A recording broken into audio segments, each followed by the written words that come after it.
A very good afternoon, everyone. Students, staff, members of my management team who are present here today. I welcome each and every one of you to this live lecture series, which is presented by the UNISA Law Clinic in conjunction with the University of South Africa Law Students Association. And I extend a very warm welcome to each and every one of you and greetings to students who are here today as well, staff members, and my Deputy Executive Dean, Professor Kohler, as well, who is here with us. Colleagues, I've been asked to reflect on my journey as an academic, my journey into academia, and my appointment as the Executive Dean of the College of Law.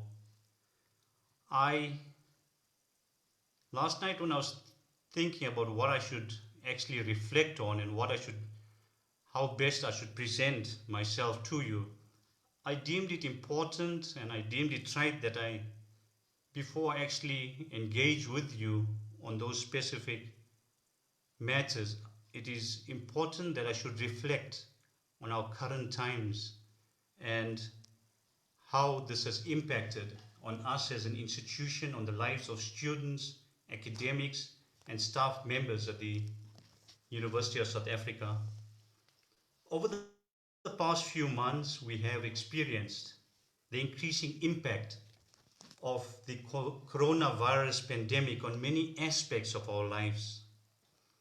At the same time, I have also witnessed the resilience, the extraordinary empathy and care demonstrated by so many students and staff members and academics at the University of South Africa. I've also heard of people checking in with each other to make sure that their colleagues and friends are fine. And I also know that many of you are making various sacrifices to ensure the well-being of others and to promote the greater good of the College of Law and of the University of South Africa. And I want to thank you today for your diligence and commitment with which you are responding to the COVID-19 pandemic. I truly appreciate the effort you are making to protect yourself and others from infection. And as we respond to the nationwide lockdown, it is even more important for us to continue and even intensify these efforts. I want to thank the UNISA Law Clinic, the University of South Africa Law Students Association, and all staff and students who have offered their services as volunteers in different efforts to address the present threat to the health system of our people. And thank you for finding so many creative and innovative ways to overcome the prevailing challenges we face. And I think in March, as the lockdown came upon us and we were reflecting as an academic institution, how are we going to confront the exams? Together with council, our vice chancellor and vice principals and the deans of the various colleges, we did not want students to lose this academic year. Taking cognizance of the impact that COVID-19 was having on the health of individuals as well. And we had to resort to online technology, and in fact UNISA, under normal circumstances, we conduct our business online, but it caused us to intensify these efforts, and the university has spent many millions. I know the last count was over 100 million in just trying to ensure that students are able to connect online. And I think now that we've come to the end of this exam session, we can look back. It was a first time experience in the history of UNISA, which is over 145 years old, that we resorted to this kind of examination. And this morning we reflected at a meeting on the exams, and we can say that it was very successful. There was one day where the College of Law we had something like 30,000 students write a single paper, Introduction to Theory of Law. And over 90% of the students were able to come online and were given online support as well by a dedicated team from our ICT department and academics in the College of Law. And when we look back, we can say that yes, we had challenges, but we were able to pull it off. And going forward, the October-November exams will also be conducted in a similar fashion. But what we are trying to do is to ensure that the challenges and mistakes and problems which we encountered in the current exams will not repeat itself. And I understand that many of you are working very hard under these very difficult circumstances. But not one of us can be sure how this pandemic will unfold, how long it will last, or to what extent it will ultimately impact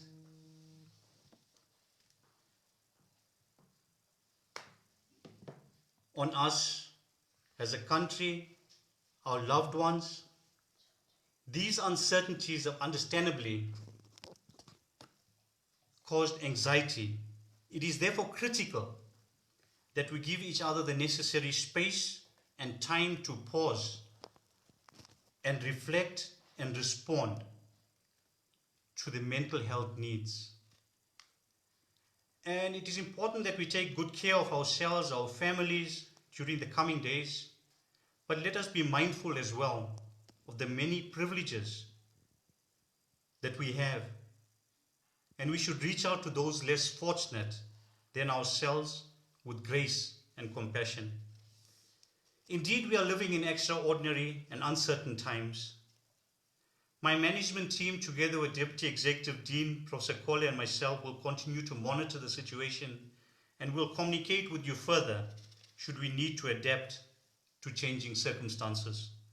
Once again, accept my sincere thanks for the good work you are doing. If we continue to pull together, we will not only overcome the current threat, but we will also emerge from this difficult period stronger than ever. And I know this afternoon when I was speaking to the chairperson of the UNISA Law Students Association, Mr. Bono, I know students are waiting for me to reflect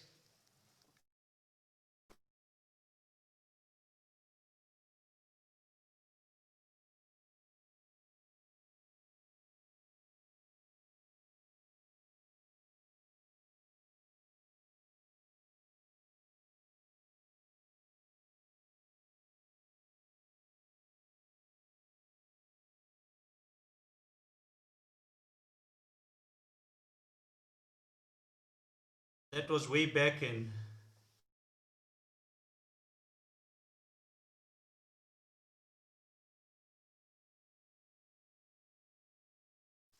I completed metric I lived in a rural village on the south coast of KwaZulu-Natal in a place called Amkumash.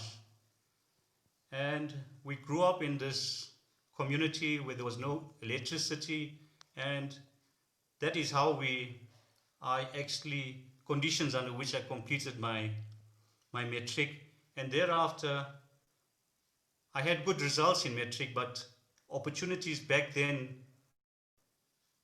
we all understand the racial discrimination laws and apartheid which was hanging over us, and there were not many opportunities to go to universities. And my father was a driver and a common man who could not actually afford to send me to university, and it was very difficult to secure bursaries as a non-white back then. And so I had to make a plan. But the one thing I did know was that I had to study, I had to educate myself in order to grow and to contribute to society. And back then, the route that many of us followed was to get into a government job and continue studying from there. I joined the police at the tender age of 19, and that's where my academic journey with the University of South Africa commenced. I completed, I went to police college, graduated as a, what was it back then, a student constable, and then I started studying at the University of South Africa. But when you come from these communities where education and universities, not much is known about such institutions. You may have been good at school, but you fear those institutions because you believe someone or some system told you that you're not good enough. And at that point in my life, I believed I was not good enough, despite having done maths, physical science, and all of those things in school and secured good, having good symbols in school. And so when I completed police college, I immediately knew I had to study, and the police afforded me many sound and good opportunities for which I'm grateful as well. I paid for my own studies. After I completed my National Police Diploma, and I, I didn't find it difficult, and I was the best student in South Africa at that point and received various awards. But the bug for studying had caught me, and this is where the University of South Africa had come to my rescue. I enrolled at that time for the for a for a BA degree, which I completed, and again I was the best student in South Africa, and the university subsidized my studies towards the honors and so forth. And I completed. By the age of 24, I was already a captain in the South African Police Service, and I knew I was not going to stay there for too long because education was my passion, and I wanted to get into an academic space.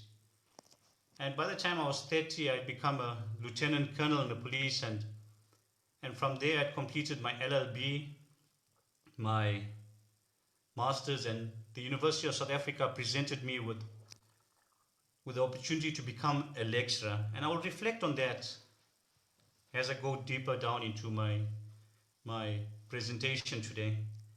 But as I stated, the University of South Africa is a large part of my genetic makeup. I completed 5 degrees and a diploma at this noble institution, which I call home. And I understand what it is to study through distant education. It is one of the most loneliest spaces. You need to be strong, believe in yourself, and there are days on which you are the only one challenging yourself. And it's on days like that when you need to reflect and believe in yourself. And as I said, I started studying at this institution when I was about 18, 19. I completed all my qualifications on a part-time basis.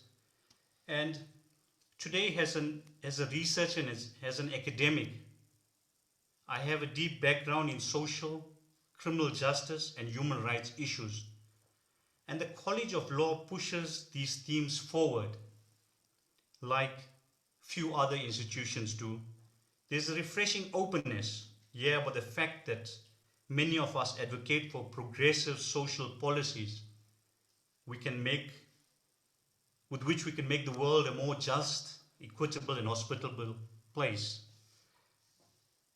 We all know that the University of South Africa, the College of Law, is the largest law faculty in Africa. We have over 50,000 students throughout Africa, the United Kingdom, United States, New Zealand, and throughout the world. And in recent times, there was a survey conducted by the Times Higher Education, and which I actually want to applaud the College of Law for. The LLB at the University of South Africa was rated number 3 out of 26 universities in South Africa. And that tells much about this institution. And recently I was talking to judges in the Constitutional Court, the Judge President in KZN, and even our own President, Cyril Ramaphosa, who completed the LLBs through the College of Law. And so we have a very rich history. And another attraction for me to the College of Law is the high quality and integrity of researchers in all our main fields. In addition to producing and promoting the larger proportion of institutional research outputs, this diverse yet interdisciplinary group of prolific scholars are well known for their policy relevant, cutting edge research in social science, helping to put our university on the national and global map while shaping their disciplines and public discourse in the process. What I want to state at this point, that to be a truly rewarding career, a career must also be a vocation reflecting a deep-rooted desire to improve things. And I am convinced that the University of South Africa has provided me with this. I took up the position of Executive Dean of the College of Law in 2018, prior to which I was the Head of Research and Postgraduate Studies, and prior to which I was the Chair of Department of Criminal and Procedural Law. As I indicated, I hold a BA Honours degree, LLB, LLM, and an LLD degree which I completed at UNISA. In the course of my LLD, I spent time at the University of British Columbia in Canada, the New York State University, and I also spent a while at Harvard completing my doctoral degree, due to the fact that I did a comparative study with the UK and the United States in my doctoral thesis. And I was appointed as a lecturer in the School of Criminal Justice. The School of Law consists of the College of Law consists of two schools, namely the School of Law and the School of Criminal Justice. The School of Law is where students undertake the LLB degree and proceed to the doctorate in law. And the School of Criminal Justice is where we find the criminal justice qualifications. And prior to me in completing the LLB, I had completed an honors degree in criminal justice through the School of Criminal Justice. And in 2004, I was appointed as a lecturer, and in 2015, I was appointed as a full professor in the School of Law. And prior to joining the University of South Africa, as I said, I left the South African Police Service as a lieutenant colonel, and at the age of 24, I was commissioned as a captain, by the former President Nelson Mandela, and I have over 10 years of combined middle and senior police management experience. I have published extensively in the field of criminal justice and criminal law and criminal procedure locally and internationally in accredited books, and I have been commended by nationally and internationally for my contribution to criminal procedure and criminal justice in South Africa. And I have held various visiting appointments at various institutions throughout the world, including the distinguished University of British Columbia, the New York University, the Indira Gandhi Law University, the University of Brisbane, with which I have collaborations in current times. I spent time in Singapore, the UK, at the University of Edinburgh, and for this I am grateful to the University of South Africa for affording me these opportunities as a researcher, as an academic. And these are opportunities which are open to everyone. You just need to show your research prowess, and the university will support you. And more so after 1994, these are opportunities which became available to non-whites in this country. And I serve on local and international editorial panels, and I have acted as a referee for numerous articles, as well as applications for NRF ratings. And I'm also currently rated as an established researcher for the National Research Foundation of South Africa. And over the years, I've taught a variety of law subjects at undergraduate and postgraduate levels, and I provided practical legal training to criminal justice officials. And in addition to which, I have co-authored books with international authors in the UK, United States, and which was published by the Taylor Francis Publishing House. And I'm also the co-author of a leading South African law textbook, which is currently prescribed by 6 South African universities. My advice which I would give to students studying at the University of South Africa: by now you have received many pieces of advice from those who care about you. And I am here to stress upon you again, never give up. When I say never give up, I don't mean never give up on your studies. I also mean never give up on your dreams. You have aspirations and dreams that are yours and yours alone. You may or you may not have voiced them. But what I tell you is keep it alive, no matter what happens. Most importantly, you should never give up on your studies. It is extremely easy to give up, and it can be very tough to keep going when impediments and obstacles like COVID-19 appears. This is equally true for all your years of studies. Keep trudging along and never give up. Remember that this is a marathon, not a sprint. You can stop for a moment to catch your breath, but you must never give up. I must state unequivocally that there will be unparalleled epistemic shifts in the college's diverse scientific domains, and that I am now convinced that it is now possible to achieve quality-driven transformation through simultaneous decoloniality and Africanization. How I feel about my appointment as Executive Dean of the College of Law: I am optimistic that there will be a boldness to pursue innovative ideas and to build a community of best practice in the community of law, which myself and the Deputy Executive Dean with our management team, we are already doing. This is our noble pursuit of quality and excellence, rather than the mediocre churning out of quantities for Department of Higher Education and Training subsidy purposes. What I am looking forward to most as the Executive Dean is the commonness of purpose, confluence of positive efforts, and meaningful transformation of curriculum, epistemological landscape, and human resources.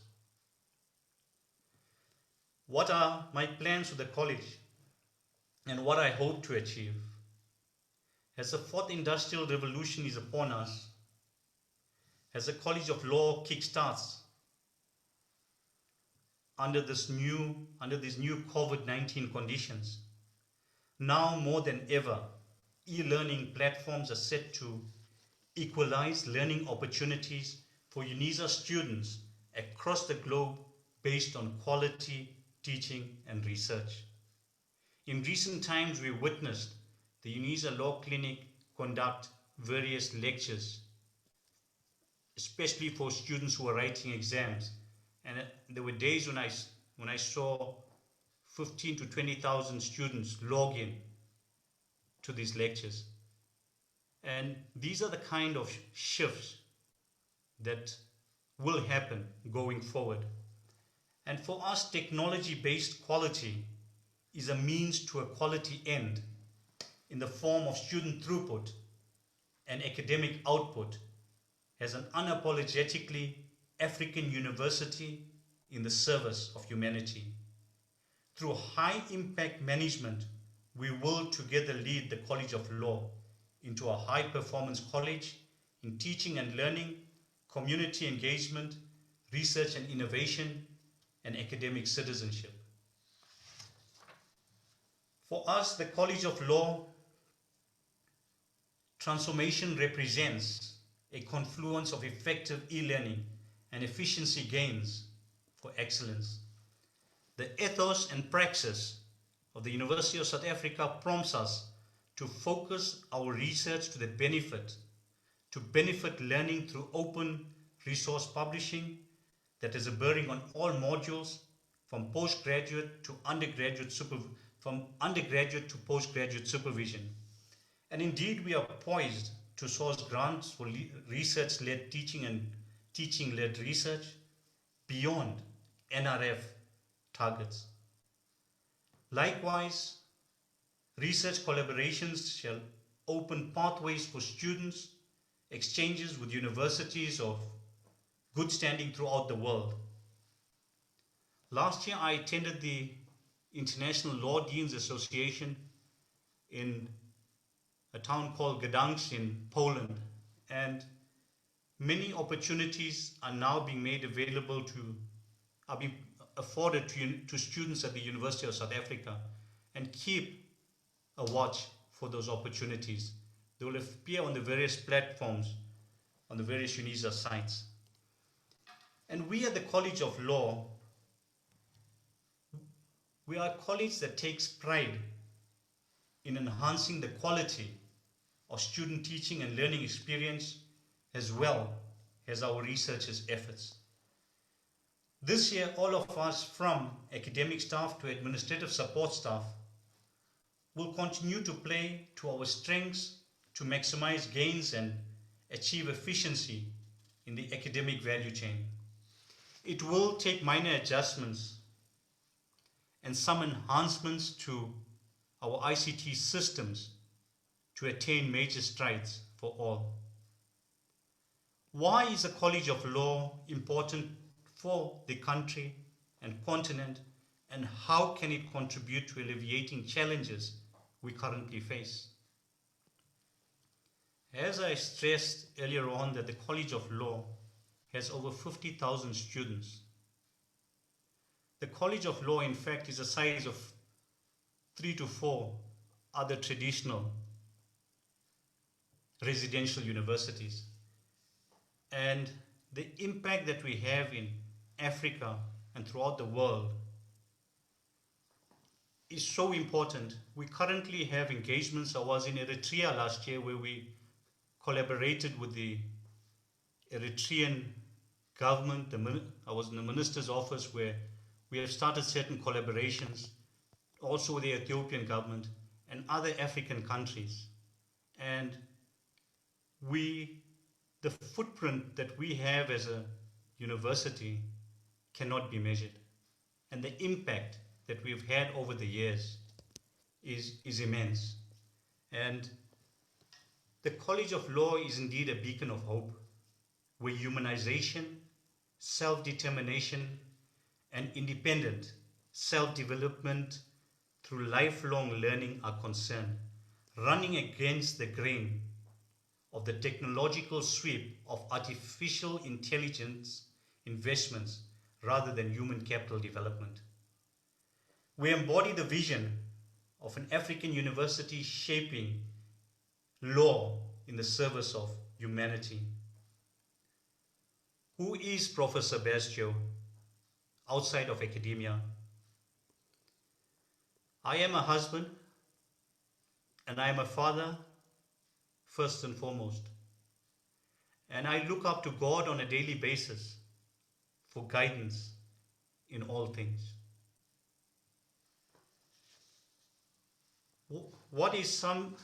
I was asked, what is the one thing that people don't know about you? I am very concerned about economic inequality, the resonance about apartheid reparations in political discourse, and the peace process. Do I have any philosophies? Well, the greatest commandment is that we should love one another. Like shallow rented crowds or rent seekers, there is no place for hatred, envy, misogyny, conspiracy, and professional jealousy in the College of Law. And an African philosopher recently said something to the effect, never mind the land. What colonialism took away from us is independence of our minds, to disable us from finding ways to reclaim it by taking our powers of self-mastery and installed in us the dependency syndrome that is responsible for interpersonal abuse, static thinking, poverty, corruption, lack of compassion among us, all these things amounting to disunity besides the many other weaknesses. Today, to each and every one of you who's hearing my voice, I tell you, I say to you that the challenges we face as a country, as an institution, as a college of law, these challenges are real. They are serious and they are many. They will not be met easily or in a short span of time. But know this, they will be met. And today, we must choose hope over fear. Today, we must choose unity of purpose. We remain a young democracy. The time has come to reaffirm our enduring spirit. The time has come for us to choose our better history, to carry forward that precious gift, that noble idea passed on from generation to generation, and for which many have sacrificed their lives.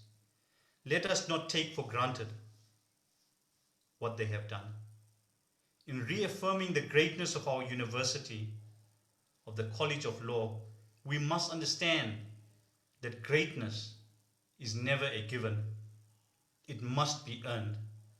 Our journey has never been one of shortcuts or settling for less.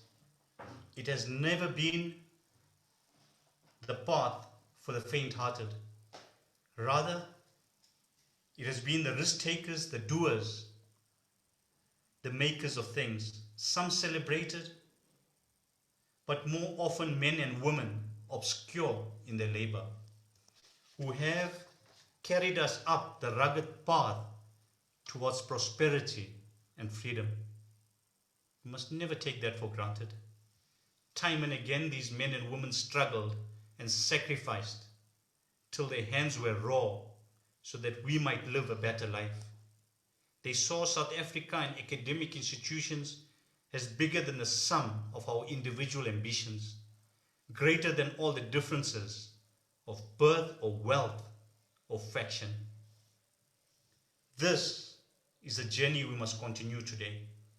Our capacity remains undiminished, but our time of standing pat, of protecting narrow interests, and putting off unpleasant decisions, that time has passed. Starting today, we must pick ourselves up, dust ourselves off, and begin again the work of the College of Law. Now there are some who will question the scale of our ambitions, who will suggest that our systems cannot tolerate too many big plans.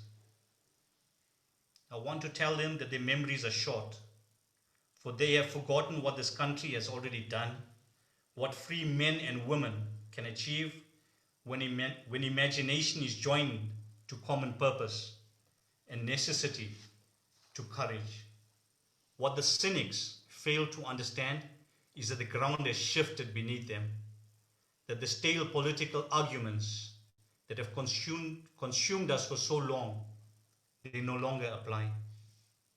Some of our challenges may be new. Some of your challenges as students may be new. You're working in an era of technology, unlike an era from where I come.